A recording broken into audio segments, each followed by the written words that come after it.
आपको बताएं कोई 800 दवाएं हैं जिनके रेट जो हैं वो बढ़ने जा रहे हैं। लगभग 10 से 11% रेट जो हैं वो बढ़ने जा रहे हैं। सत्य कहेंगे, सत्य लिखेंगे, सत्य चलेंगे।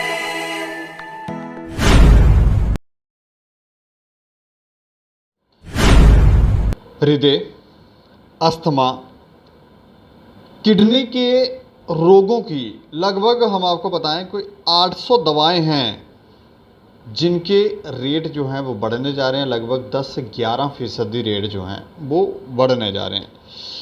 मतलब दवाइयाँ आप यूँ समझें कि कोई 800 दवाइयाँ होंगी जिनके रेट जो हैं वो बढ़ने जा रहे हैं। इसमें पैरासीटामोल, अजिथ्रोमाइसिन जैसी जो आवश्यक दवाइयाँ हैं उनके प्राइज़ों में बढ़ोतरी हो रही है। अब सवाल ये उठता है कि ये इतनी बढ़ोतरी क्यों हो रही है, इसके पीछे कारण क्या है।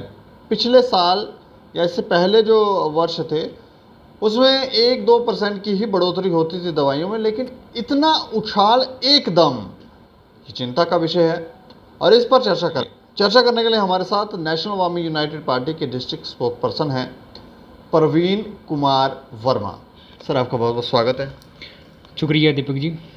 अच्छा, मैं जानना चाह रहा हूँ कि ये जो 10 से 11% दवाइयों में उछाल आया, इनके प्राइसेस जो है वो बढ़ने जा रहे हैं, इसको कैसे देख रहे हैं आप?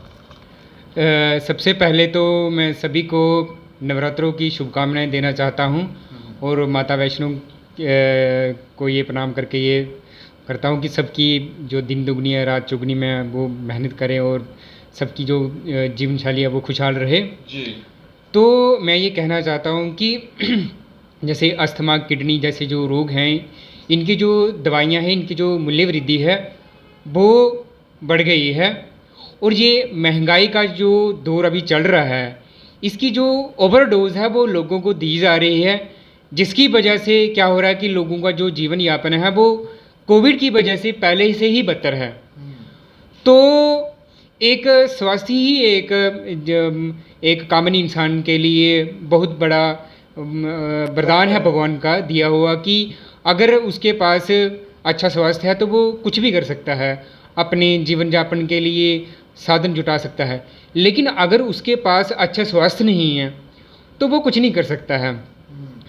तो गवर्नमेंट ने क्या किया है कि महंगाई बढ़ा दी है। जैसे खाद्य पदार्थ हैं, बिजली के दाम हैं, वो तो दिन प्रतिदिन नए से नए अपने रिकॉर्ड बनाती जा रही हैं।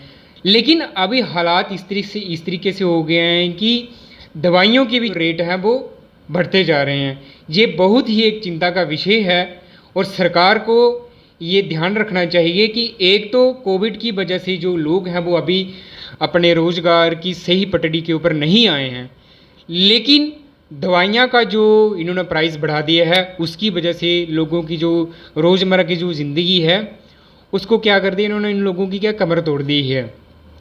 तो हमारी जो नेशनल अवामी यूनाइटेड पार्टी है वो केंद्र सरकार से ये आह्वान करती है कि ये जो आपने ये 11% आपने जो वृद्धि की है इसमें कटौती होनी चाहिए, क्योंकि लोग जो हैं वो पहले से ही महंगाई से त्राहिमाम कर रहे हैं।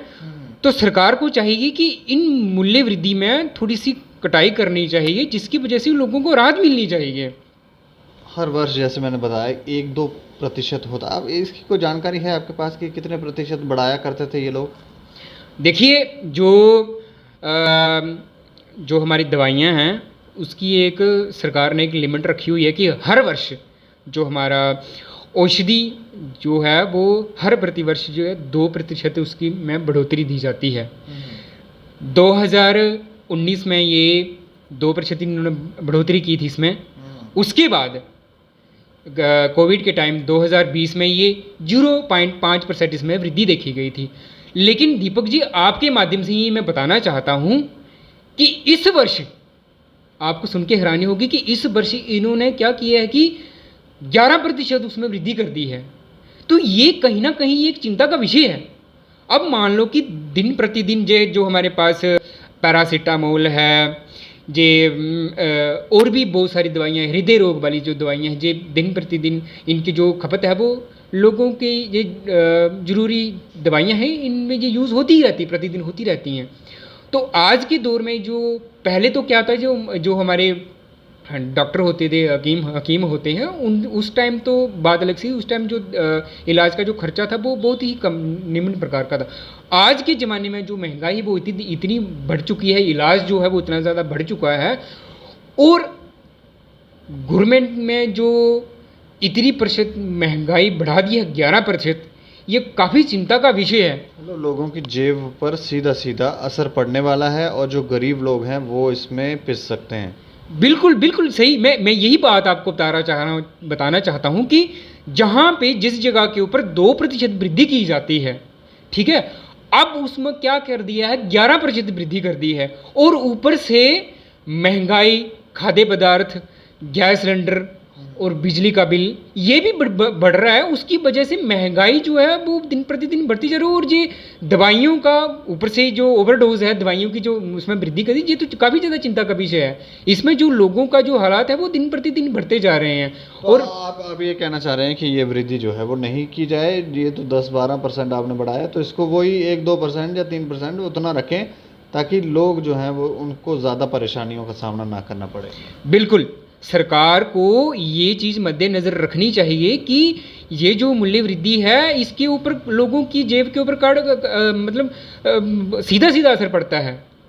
और स्वास्थ्य, मैंने आपको पहले भी बोला कि स्वास्थ्य जो है वो हर एक बंदे के लिए बहुत ज़रूरी है।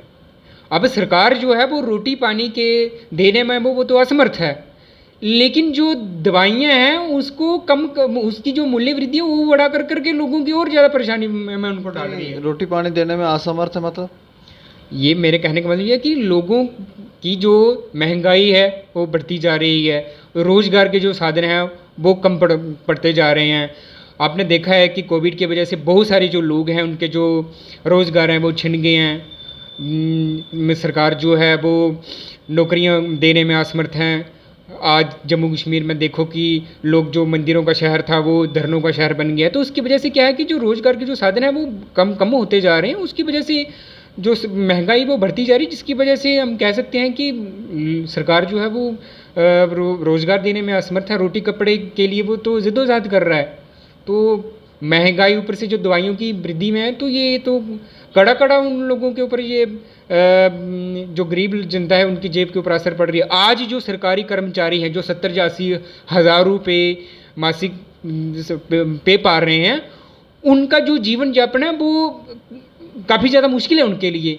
तो आप ये अंदाज़ा लगा सकते हैं कि जो 6 या 7 हज़ार रुपया पर मंथली कमाता है उसके लिए तो ये काफ़ी ज़्यादा चिंता का विषय है। और मुझे लगता है कि सरकार को ये चीज़ें मद्देनज़र रखनी चाहिए कि हाँ, अगर हम कर रहे हैं तो क्या कर रहे हैं, इसके ऊपर कोई एक्शन होना चाहिए, या सरकार को ऐसी नीति अपनानी चाहिए जिसकी वजह से लोगों की जो जेब है उसके ऊपर सीधा असर नहीं पड़ना चाहिए।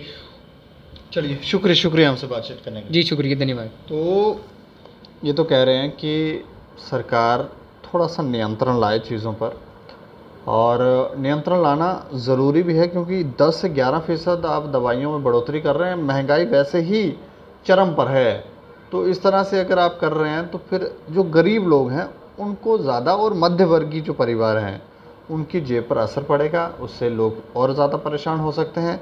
तो हमें उम्मीद है कि इस चर्चा से जो भी निष्कर्ष निकले तो थोड़ा गवर्नमेंट जो है वो ध्यान देगी और इन पर नियंत्रण लगाने की कोशिश करेगी ताकि लोगों को परेशानी का सामना ना करना पड़े। बाकी आप लोग भी अपनी राय रखें और देखते रहें दैनिक सवेरा समाचार। मुझे और मेरे सहयोगी को दें इजाज़त। नमस्कार।